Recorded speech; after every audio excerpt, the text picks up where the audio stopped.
Eh, Perfecto. El mensaje de hoy se titula Ayuda y Liberación.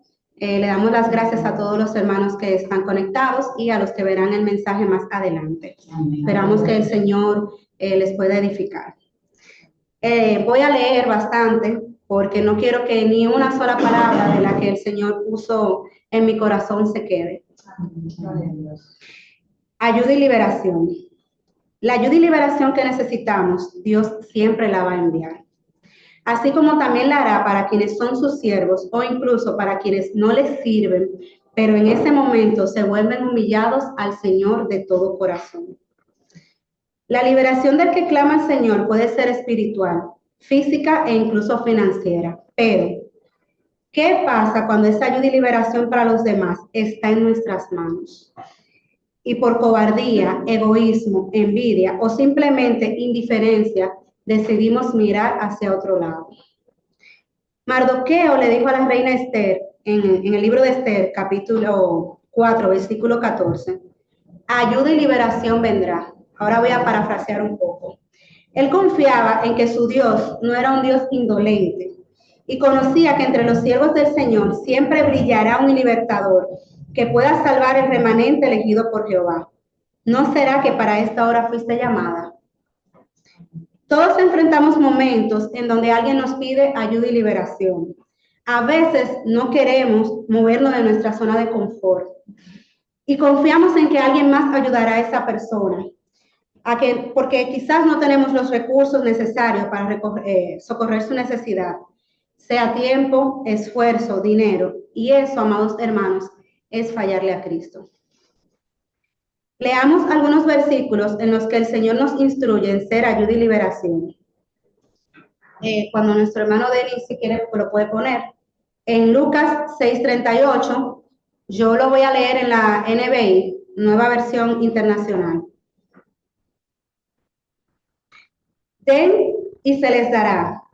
Se les echará en el regazo una medida llena, apretada, sacudida y desbordante, porque con la medida que midan a otros, se les medirá a ustedes.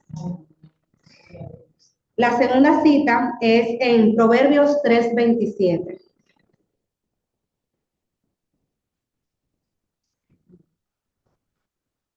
La palabra de Dios se lee en el nombre del Padre, del Hijo y del Espíritu Santo. Amén. Es mi primera vez predicando, así que ténganme ahí en sus oraciones. Proverbios 3:27 dice, no niegues el bien a quienes lo necesitan, si en tu mano está hacerlo. Ahora viene una que para mí es aún más fuerte. En Santiago 2, su versículo 15-16 nos dice, supongamos que un hermano o una hermana no tiene con qué vestirse y carece del alimento diario, y uno de ustedes le dice, vaya en paz, abríguese y coma hasta saciarse, pero no le da lo necesario para el cuerpo. ¿De qué servirá eso? La cuarta cita dice, en Primera de Pedro, capítulo 4, versículo 10, cada uno ponga al servicio de los demás el don que haya recibido, administrando bien la gracia de Dios en sus diversas formas. ¿Qué me dicen a mí como cristiana estas cuatro citas? A mí como cristiana me dice que muchas veces está el deseo y está la disposición. El deseo de ayudar es una cosa y la disposición es otra. El Señor nos manda una y otra vez a hacer ayuda y liberación, porque es el ejemplo que el Señor nos ha dado en cada momento en el que hemos buscado de Él. Podemos leer la parábola del buen samaritano una y otra vez y al final, aunque creamos que la hemos entendido, la llevamos a la práctica. En esta misma parábola, en Lucas 30, en sus versículos 36-37, Jesús le indica al experto en la ley que le respondió que el prójimo fue el samaritano que se detuvo a socorrer al hombre herido. Anda entonces y haz tú lo mismo. ¿Qué nos dice el Señor ahí?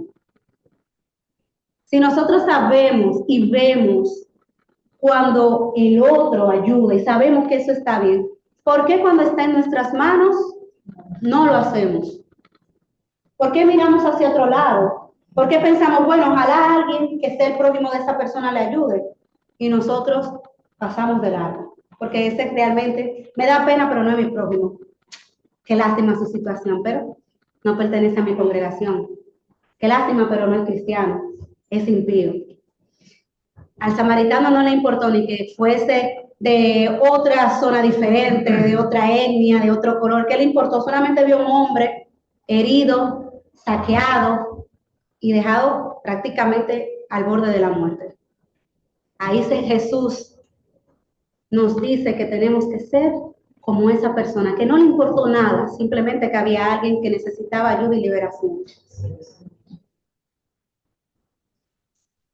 En otra parte, Jesús nos enseñó que incluso cuando estaba siendo llevado cautivo a una muerte segura, además de degradante, tortuosa e inhumana, en ese momento socorrió a un siervo de sus atacantes. En algunas versiones se dice que era un centurión, algunas personas están equivocadas, pero en la Biblia nos dice que fue un siervo de uno de los sumos sacerdotes. Él estaba ahí para hacerle daño, pero en ese momento, cuando uno de los discípulos, no recuerdo ahora exactamente, no lo puse aquí en la cita, le corta la oreja, ¿qué hace Jesús? A uno de sus atacantes, Pedro fue, ¿verdad? En ese momento, ese hombre estaba deseando que Jesús fuese el Mesías, que Jesús fuese el hacedor de milagros. En ese momento, ese hombre deseaba y necesitaba en su corazón que fuese el Cristo. Amén. Cristo hizo más que quitar su dolor. Le puso la oreja de nuevo en su sitio. ¿Ustedes creen, gracias Espíritu Santo, ustedes creen que ese hombre podría ser el mismo después de recibir la ayuda divina de parte de Jesús? Incluso hasta acompañándole a la cruz, ese hombre ya sabía dentro de él que era el Cristo. Y cuando todo terminó, ese hombre fue a su casa y le habló a su familia de lo injusto que él fue, de lo mal que había hecho. Eso nos enseña mucho. Sin embargo, él fue a atacar, a matar a Jesús, a llevarlo a la muerte, y Jesús lo socorrió. ¿Qué fue Jesús en ese momento? Ayuda y liberación. Amor en Cristo. No somos siervos de Jesús si nosotros no seguimos sus mismos pasos, pues estamos llenos de aspectos que debemos cambiar y evolucionar cada día para agradar más a nuestro Creador. Seamos amigos de quienes necesitan ayuda para salir adelante y liberación para encontrar al Señor, pues si claman al Señor de todo corazón y necesitan ayuda, el Señor la enviará. En el Salmo 34, 18, 20, Salmo 34, en su versículo 18 al 20, nos dice, palabra de Dios se lee en el nombre del Padre, el Hijo y del Espíritu Santo. Cercano está Jehová a los quebrantados de corazón y salva a los contritos de espíritu. Ahí no nos dice en ningún momento que Jehová sana solo a los cristianos. Ahí nos dice que Jehová sana a los que están contritos en ese momento, a los que se vuelven a Él, sin importar si son en ese momento sus seguidores o no. Si usted clama, da igual su condición social, da igual que usted sea hasta musulmán. Si en ese momento usted reconoce que Cristo es su Salvador y que Jehová es el Creador, el Señor le escucha. Entonces, amados hermanos, Él no rechaza a un corazón quebrantado. Aquel que pasó de largo y no extendió sus brazos para abrazar y socorrer a quien en medio de la dificultad buscó a Jehová, tendrá que rendirle cuentas al Señor de que por qué, pudiendo ser ayuda y liberación, fue indolente y falto de la misericordia que cada día sí le suplica al Señor que tenga con él. Cada día yo veo gente que le suplica a Dios, que se da golpes de pecho, que dice que el Señor es su Salvador y sin embargo es incapaz de tener misericordia con el otro, es incapaz de sentir amor, es incapaz de decir, mira, yo no tengo ahora, lo único que yo tengo para darte, lo más grandioso que es orar por ti. Oiga, Y muchas veces orar por el otro es muchísimo más importante, no, muchas veces no, es más importante orar por el otro, interceder por el otro, que tú darle dinero. ¿Por qué? Porque el dueño del oro y la plata es el Señor. Entonces, amados hermanos, Jesús nos conoce y con todas nuestras faltas nos ama. Nos instruye a ser como Él. Mirar hacia otro lado es desobedecer el mandamiento que nos dejó. Amarás a tu prójimo como a ti mismo. Si usted no ama a este prójimo, porque puede ser que usted no ama a este prójimo que le está solicitando ayuda, igualmente ayude, porque en algún momento Jehová, Cristo, transformará su corazón para que usted sea el cristiano que el Señor desea, para que usted no sea un cristiano de cartón, para que usted no sea un cristiano solamente con la Biblia debajo del brazo, para que usted no sea solamente el cristiano que pone versículos todos los días en la mañana. En algún momento el Señor tocará su corazón para que usted ame a la persona que está ayudando. Porque en la Biblia no nos dice que ayudemos solo a lo que amemos, nos dice ama a tu prójimo como a ti mismo. No nos habla de que solo ayudemos a quien amamos. Recordemos que en Cristo somos nueva criatura y que lo pasado en nuestras vidas no tiene cabida a menos que sea para resarcir malas acciones, perdonar y buscar el perdón de los demás. En Isaías 43:25, el Señor nos recuerda que por amor a Él mismo borra nuestros pecados y no los recuerda más. ¿Quiénes somos nosotros para juzgar a quien Dios redimió? ¿Quiénes somos nosotros para juzgar a quien el Señor perdonó? En un momento de necesidad, en un momento que clamó, el Señor le dijo, mira mi hijo, te redimo, porque yo a ti también te he llamado por tu nombre. ¿Quiénes somos nosotros para ayudar la ayuda, para negar la ayuda que el Señor ya decretó para esa persona? El Señor Jesús siempre nos instruía a hacer ayuda y liberación. Ahora no voy a leer porque me llega así al corazón. Pienso en cuando la mujer adúltera fue sorprendida. Se la llevaron al maestro a ver si el maestro en ese momento fallaba.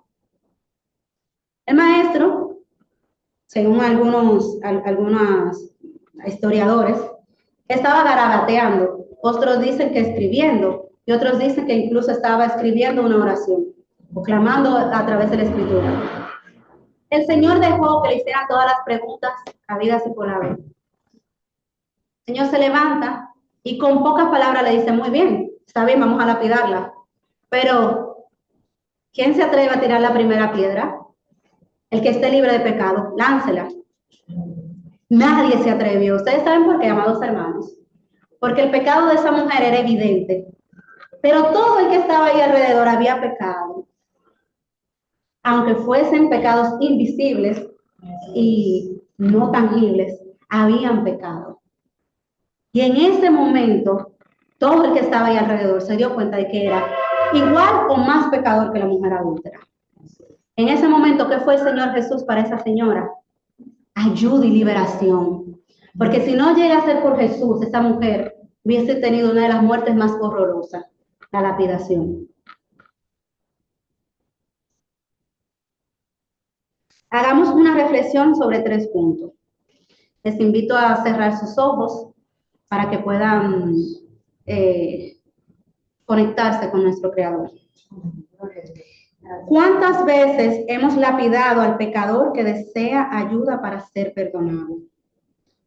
¿Cuántas veces hemos dejado al conocido que está como aquel hombre, saqueado, golpeado y abandonado, solo porque consideramos que no es nuestro prójimo? ¿Cuántas veces hemos sido esos amigos de Job, que en vez de creer que Job no había hecho nada malo y que era un ataque del enemigo para golpear su fe, se atrevieron a decirle que era su culpa esa situación y que quizás estaba haciendo algo que moleste a Dios? Amados hermanos, que nunca se nos olvide que somos carne, que nunca se nos olvide que también podemos caer, que nunca se nos olvide que podemos ser víctimas de saqueadores. Y no me refiero solo a saqueadores de lo económico, incluso hasta saqueadores de lo espiritual. Amados hermanos, seamos abogados y consoladores de quien clama por ayuda al Señor. Pidamos a Dios que nos utilice y dé sabiduría para que por medio nuestro se puedan salvar almas y no condenarlas. No seamos indolentes, no seamos jueces, no seamos piedra de tropiezo para quienes desean buscar la ayuda de Dios. La vida es un regalo de Dios para disfrutarla, haciendo que en cada detalle de nuestra existencia, Él y solo Él pueda ver cómo deseamos que Jesús se refleje en nosotros. Y aunque a veces nos falle la carne y parezca que hemos perdido el camino, debemos andar sobre nuestros pasos para volver al Señor. Ser ayuda y liberación de los demás nos llena el alma y alegra al Espíritu Santo. Pues estamos llamados a hacer eso, ayuda y liberación, pero ayuda y liberación no significa que vamos a apoyar lo mal hecho o quedarnos callados ante las injusticias de alguien que quiere ser perdonado, pero no hace nada para salvarse del fuego del infierno que a veces él mismo ha creado. Que no nos neguemos, a veces le queremos echar toda la culpa al diablo, que el Señor lo reprenda, Amén. Pero a veces el infierno lo hemos creado nosotros mismos, con nuestras malas acciones, nuestras malas actitudes y decisiones. Si una persona necesita y desea el perdón, en primer lugar debe buscar de Dios. Si una persona no está buscando de Dios, si una persona no le interesa buscar de Dios, pues en ese caso, hermanos, nosotros lo único que podemos hacer es orar, pero la intercesión llegará cuando el Señor considere o no llegará, pero no está en nosotros. La ayuda y liberación se debe mostrar a quien como Mardoqueo pide la intercesión del Señor. Pide que como siervos en la fe estemos ahí para socorrer, para quienes tienen heridas que solo Dios puede curar, situaciones insostenibles que solo Dios puede salvar. Amados hermanos, seamos ayuda y liberación para todo el que recurre a nosotros. Pongamos siempre en nuestro corazón a las personas que necesitan que oremos por ellas. A veces, a mí me ha pasado que una clienta de nuestro negocio se acercó, no la he vuelto a ver. Y sin ella saber ella sabe que soy cristiana, pero no conoce realmente mi fe y mi pasión. Solamente sabe que soy cristiana, pero no sabe el tipo de cristiana que soy. Me ha pedido que ore por ella. A mí me chocó porque realmente yo vivo todo el día pidiéndole a los hermanos que oren por mí. Y que me pidió que ore por ellos. Entonces, estas pequeñas cosas nos hacen ver que los demás, cuando saben que somos cristianos, nos ven como intercesores Amén. Del Señor. Entonces, tengamos siempre en cuenta que somos ejemplos para los demás. No seamos cristianos de cartón. No nos paremos a predicar y no hagamos nada cuando salgamos de aquí. Cuando veamos a alguien que necesita un plato de comida, démosle un plato de comida. A alguien que necesita un abrazo. Amén. A alguien que está sumido en las drogas, no tengamos miedo de ayudarle, de darle una palabra de ánimo. Seamos cristianos. Entonces, con esta reflexión termino mi parte. Espero que sea de edificación y a los hermanos que están